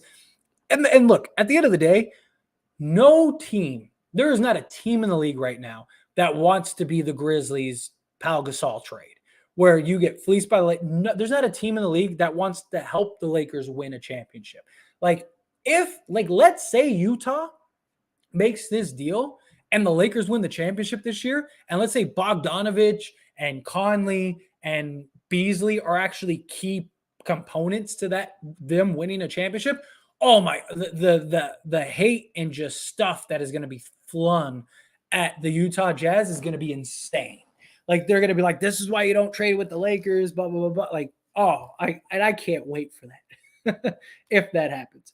I wish Russ would try to understand that his style of play is not winning basketball. I think he is starting to realize that he has to. I think so too. I mean, look, I really like that he's been showing up to the pressers, that he's been, showing up and showing face and hanging out with Darvin Ham, really showing that, like, look, I'm at least trying to buy in. I think that is huge for the Lakers and for Russ. I mean, he's got to make some changes at some point. Do you think trading Russ at the trade deadline makes sense unless somehow it's Kyrie Irving? At that point, it would be better to keep him through the season. Yeah. Unless, let's say the Nets completely implode and you end up having an opportunity to get Kyrie at the trade deadline, I think the Lakers make that deal. But if there's not Kyrie on the table, and even if there's 100 other deals, unless it's for another star, like I said, like Bradley Beal, let's say Bradley Beal wants to come to Lakers, I think the Lakers maybe do that. But unless it's something like that, the Lakers just stand pat. Because again, the Lakers are either going to be terrible, and then at that point, you might as well just ride it out and go into next season with the cap space, or you're going to be good. Maybe not really good, maybe not a contender, but at least good enough to where you don't want to blow it up. Like let's say you're the 5th or 6th seed. You're like, why would we get rid of Russ when we could? Who knows? We get into the playoffs. Let's see what happens. That's the difference. So yeah, I don't see that happening unless it's for like Kyrie or some other star or something. LeBron and AD feel like they can make it work with Russ last year. It's just time to hit the gym, Joe. It takes time to be on the court. Yeah, I mean, look, the Lakers, as much as we like to hate, the Lakers played 22 games together, with all three of them. You got to be on the court. You got to stay healthy. You got to be able to work on that stuff. I just think all of that stuff is key. I do believe that they can figure it out. Like I said, right coaching, right. Look, people thought Dwayne Wade and LeBron James was going to be the worst pairing ever, and it took them a year to figure it out. I mean, look, they were still in the NBA Finals, so maybe that's not the best comparison in the world, but still, they weren't as good as they were year 2. They were nowhere near as good as they were year 2. It was clunky at times. They both kind of didn't know, it was kind of you go, I go, until Dwayne Wade said, okay, you're the guy, and I'll figure out how to adjust to you. That everything changed. It's kind of what Russ is going to have to do. He's going to have to say, okay, let me adjust my game to fit the needs of this team, of this roster, you know? What's going on, Diesel? Salute. I appreciate you. And yes, it's glad to have you here. I really appreciate you. Get them likes up. Yes, absolutely. We got to get them likes up. Let's do that. Let's do it. Let's do a likes check. Let's do that.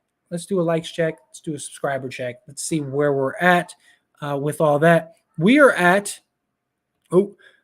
84 likes. So we need 16 likes to reach the 100 likes goal. And there's 131 of you. So that means there's at least 16 of you that have not subscribed. And we're 28 subscribers away from reaching the subscriber goal to get us to 3,400. So hit that subscribe button. Hit that like button. I know there's 28 of you in this stream that aren't subscribed. And I know there's at least 28 of you that haven't liked this video. So help me out. Do me a solid. You're watching. You're hanging out. I really appreciate it. It's free. Only takes a second to hit that like button, to hit that subscribe button. If you like sports talk, if you like Lakers talk, do me a solid.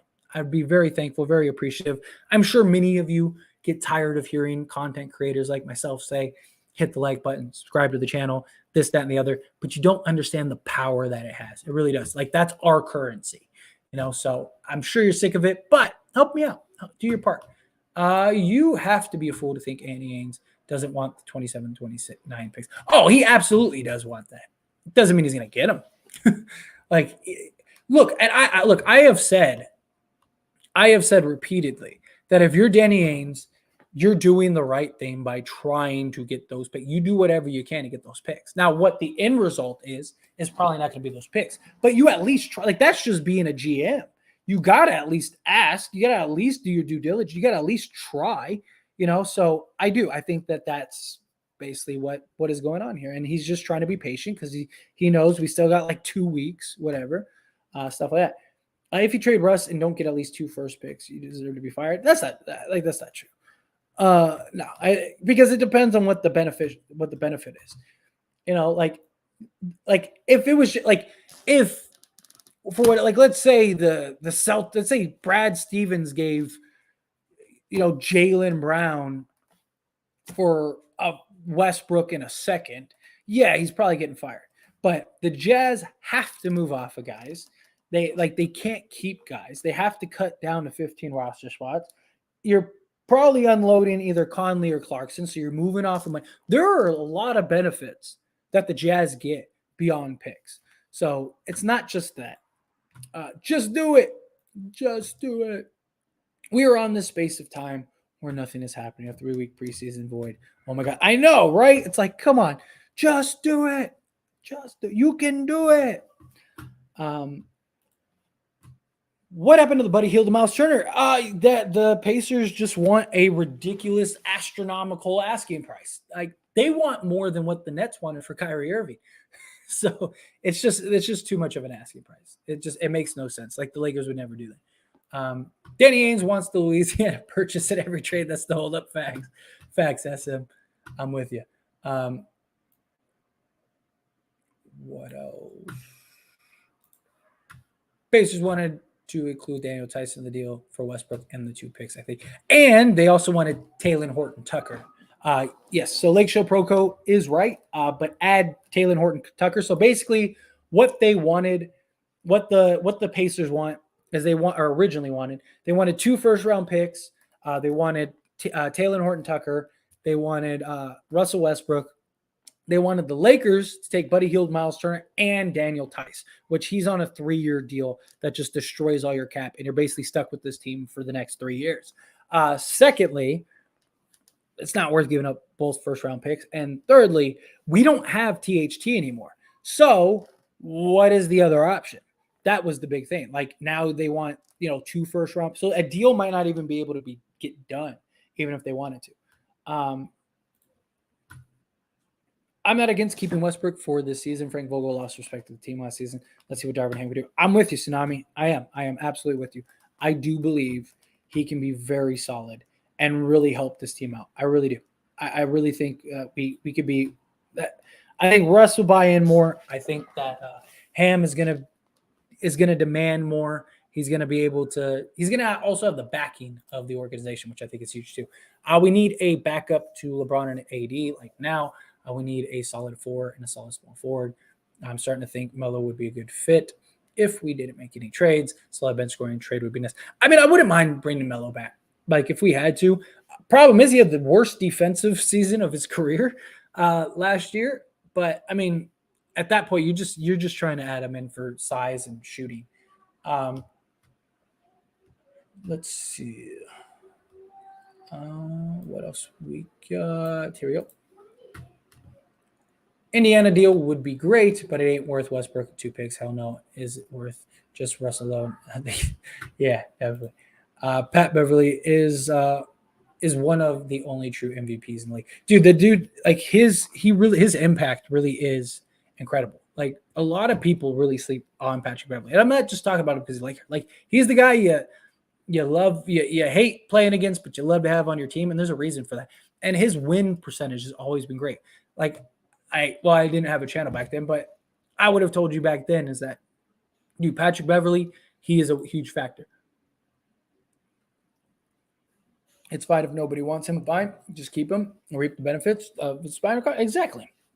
Look, the Lakers right now are in a no lose situation. You either get the deal you want or you do nothing and you're fine.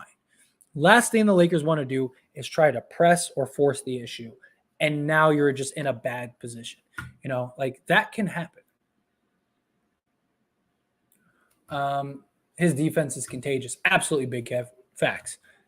Defense, just his energy and personality and stuff is contagious. Dude, I absolutely love, and I know a lot of people hated it and were like talking shit on it. I loved when Patrick Beverly said, LeBron James and Anthony Davis get to play with me. I was the one that made the playoffs last year. I love that. I absolutely love that. You know what? You are right. They should have done a better job. You know, seriously, without a doubt. Like, I loved when he said that. Russ, 2 first-round picks for Shea Genzer, OKC's head coach, the GM, Dr. Security of fans. Best trade package ever, facts. Nick's got a mid-3. I don't even know if we call it. They got a mild 3. Pat Bev told Utah he was trying to make the playoffs, or what are we doing? Yeah, exactly, because that's the guy he is. Randall has the worst contract. I mean, after last season, he does.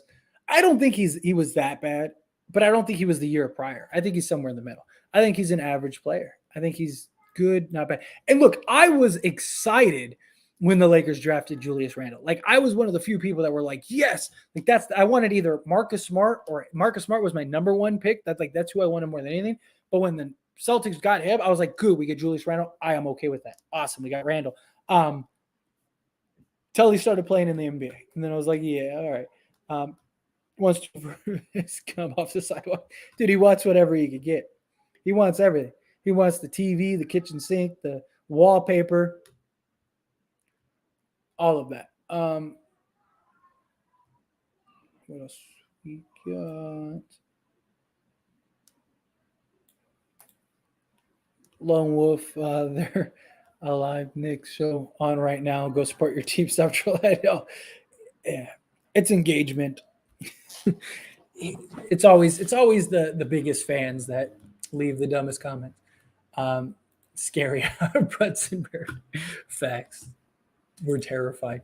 We are delusional thinking and saying, "Ooh, we'll blink." So keep Russ's dumb move and hoping Kyrie showing up next year is foolish thinking Pelinka will be fired. I don't think Pelinka will be fired, but look, that deal is not worth the picks. It's just not. You know, it doesn't make us that much better. It might not make us any better. Like, it just, yeah. LeBron said he doesn't want to miss the playoffs ever again. So if they suck, he's definitely going to apply the pressure to make a move at trade deadline. I mean, it's always possible, but Lakers can only do what they can do, you know?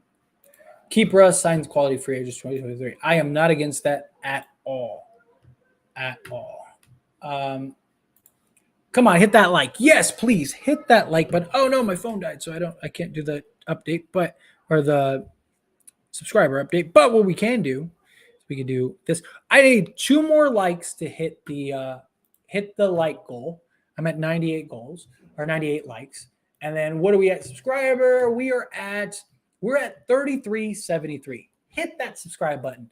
Help me get to 3,400. That would be amazing. If we get to 3,400 subscribers, be fantastic. Help me out. I'd really appreciate it. Your content is solid. Wish I could like and subscribe twice. Really dope stuff. Well, thank you so much, Tsunami. I really do appreciate that. I appreciate all of you. Whether you're subscribed, whether you like this video, whether you just are listening and hanging out, nonetheless, I appreciate all of you just as much because, look, I am in a blessed and wonderful position. I get to talk sports with all of you, have fun, enjoy time, enjoy life. I mean, what more could I ask for? You know what I mean? I really do. I appreciate it. Blake Griffin coming Lakers. I hope not. Spurs trade. I wouldn't mind it. I wouldn't mind it. Just depends on what we have to give up. I'm not, but I just, and it depends on the players. Because I just think if we get Portal, however you say his name, if we end up getting him, I don't see where he fits. I don't even think he plays for the Lakers. And I like him. And I've talked highly about him on several occasions. Especially on As It Stands. For those that don't know, I do have another channel, which was technically my main channel, I guess, because that was the first channel I started, As It Stands, which I actually have a link in the description of this video. So if you're not subscribed to that channel, I'd appreciate you subscribing to that channel. Got a lot of football talk over on that channel right now because we're in the football season. But nonetheless, I've talked about that over there. Like various trades, not Lakers and Spurs, but just like Spurs and this other team, or this team was rumored to want him. I just don't think he even plays for Lakers. So I don't want the Lakers to get guys that like they're not going to be able to really utilize is my biggest problem. Lakers still talking with Jazz. Yeah, ongoing for Bogdanovich. Yes, I got to read that report. Yeah, a bunch of people are telling me about the I got to go check out the report. I'm going to skate out of here in a few minutes anyway. So let's power through some of these questions. And again, hit that subscribe button, hit that like button. Let's hit those goals. That would be wonderful if we could hit those goals.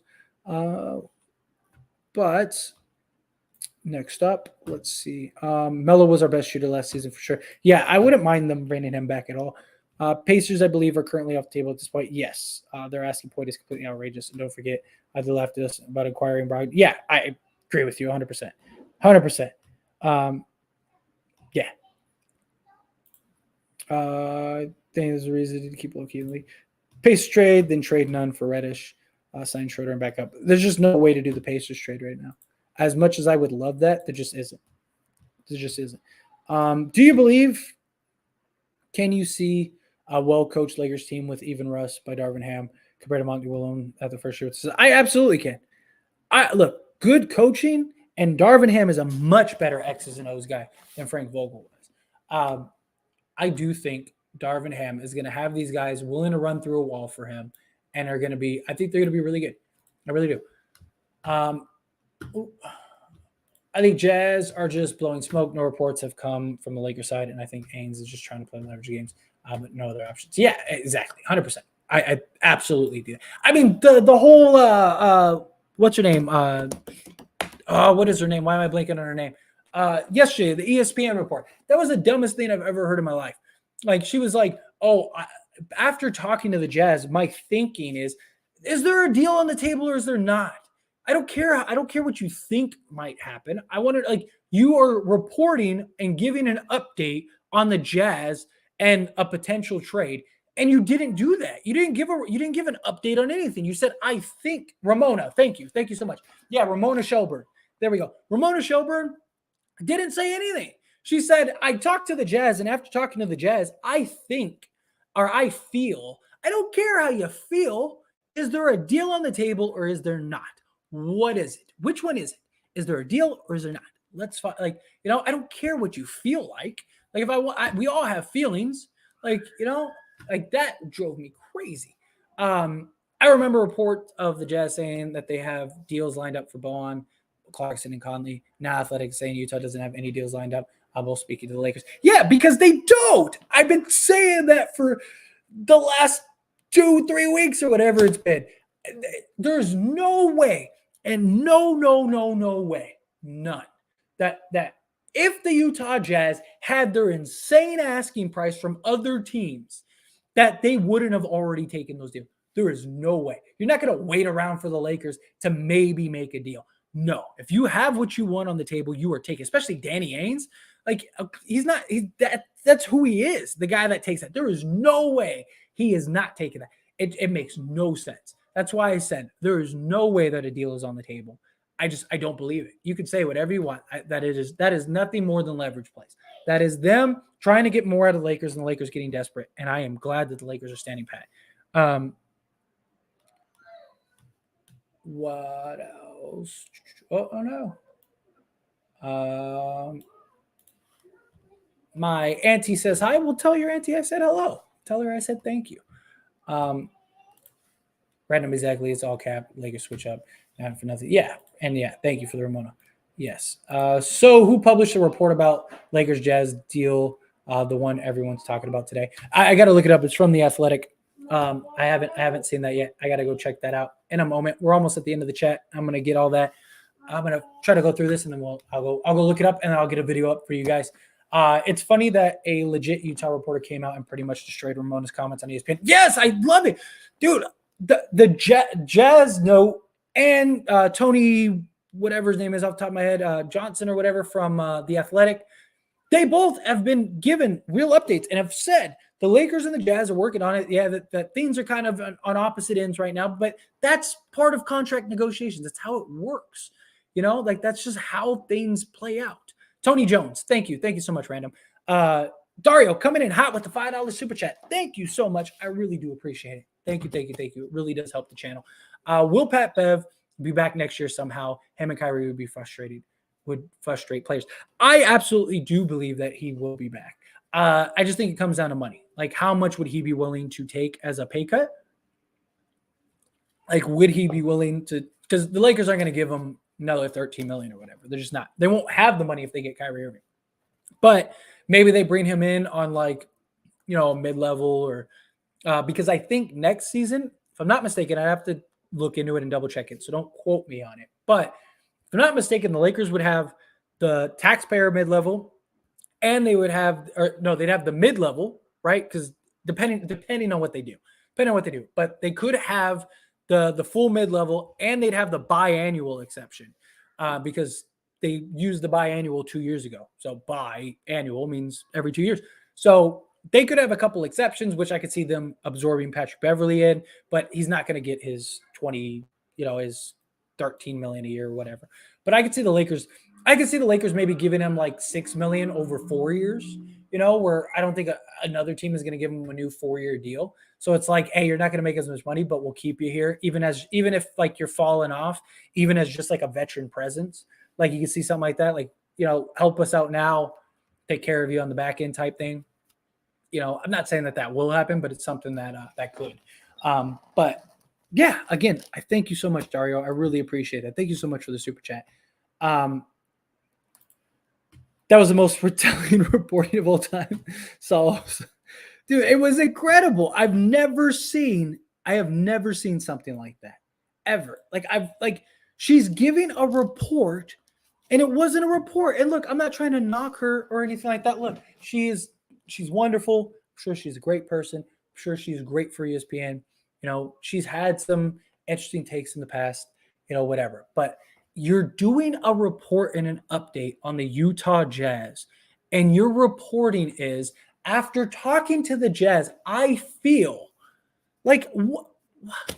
Like it made no sense to me. It sounded like the Jazz were like, hey, Ramona, can you say that, and she's like, oh, that's not the truth. Well, can you say maybe you feel like that's how I feel like that happened? I feel like she just was like, hey, the Jazz gave me $100 to do that. Like, I don't know. It's just, it's just like bad reporting.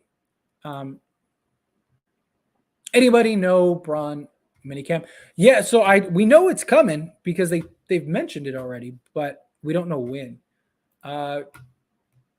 Do you need Griffin? What are you talking about? Are you talking about Blake Griffin? You talking about the Lakers needing Blake Griffin? The Lakers absolutely do not need Blake Griffin. They need the opposite of Blake Griffin right now. Yeah, they do not need Blake Griffin. That is without a doubt. What are your thoughts on the Suns' ownership situation? Yeah, so I haven't actually read the full details of like the punishment or whatever. But judging by like what is going on, I imagine it's a terrible slap on the wrist.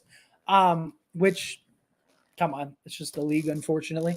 They weren't going to fully punish him. I haven't had a chance to read any of the reports and updates. Somebody was asking me earlier about that, but from what I heard, is that it was basically a slap on the wrist, and that it's not. It was basically pointless. But the NBA, that's sports in general for you. I mean, the NFL's hands down the worst, but the NBA has had their blunder moments too. Lakers training camp starts September 26th, so I have no clue when LeBron. Yeah, it's usually about a week before. So if I had to guess, it's probably sometime like the end of next week. It's probably like the 19th to the 21st would be my guess of when he's going to do it. Ainge will make no deals. He doesn't fleece the other teams on. The difference is he has no choice. Like, look, I do, and he didn't fleece the Cavs, so that wasn't true. But I definitely think that this is a completely different situation. I think he doesn't have a choice. Sean Tate, thank you so much for the $2 super chat. I really appreciate that. Do you believe Westbrook will be traded? I'm still kind of 50-50 on it, if I'm being honest. I think if a deal can be figured out, yes, absolutely. I don't think the Lakers are going to make a trade for Russ just to make a trade for us. So I think unless Utah is willing to come down to a reasonable price, I think the Lakers keep Russ. But if at any point the Lakers see a deal that they believe is worth it, they will jump on that immediately.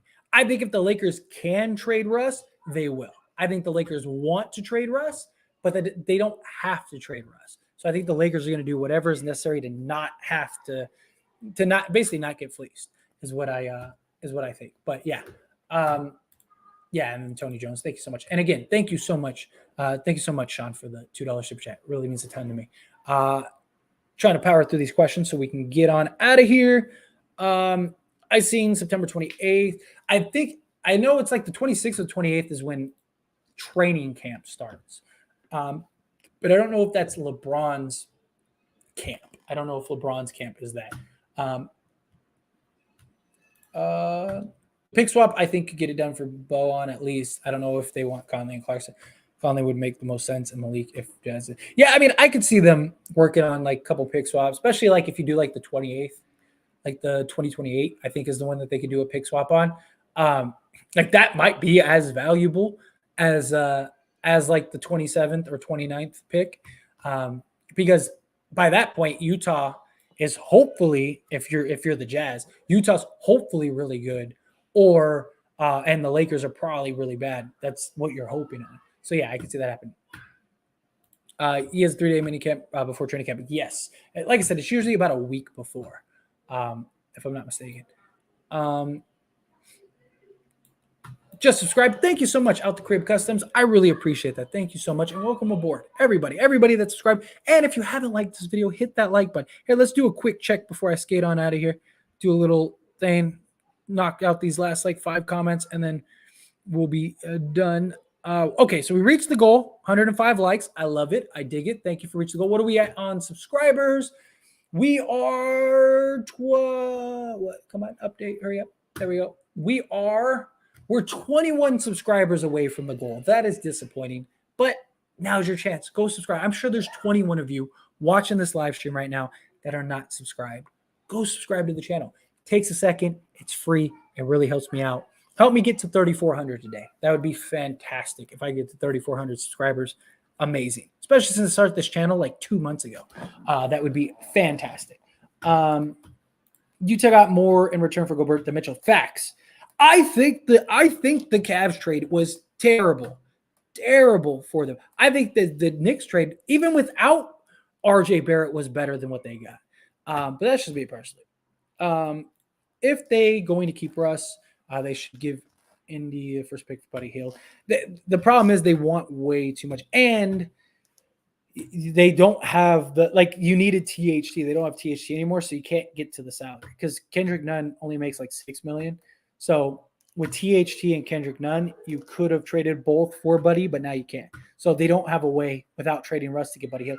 The Lakers either have to get Buddy Hield and Miles Turner, or they can't get either.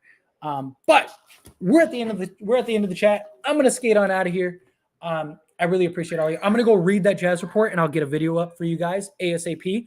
Because yeah, I think that would be really good, really important to talk about, kind of break that down and kind of, maybe brag a little bit because I've been saying that for like a week. But nonetheless, thank you all so much for hanging out with me. Thank you all so much for being here, having these conversations. You're all very awesome. Thank you so much, everyone that gave me super chats. Thank you so much, everyone that subscribed to the channel. Thank you, everyone that just hung out with me. Thank you, everybody that's been subscribed and in all these live streams. I really appreciate it. Don't forget to subscribe to the channel on your way out, please. I really, really, really would appreciate it. And don't forget to like the video on your way out. Only takes a second. Boom, boom. You're done. Make it happen. I appreciate you. Salute everyone. Salute Mosley. I appreciate all of you. I will see you all in the next one. Thank you.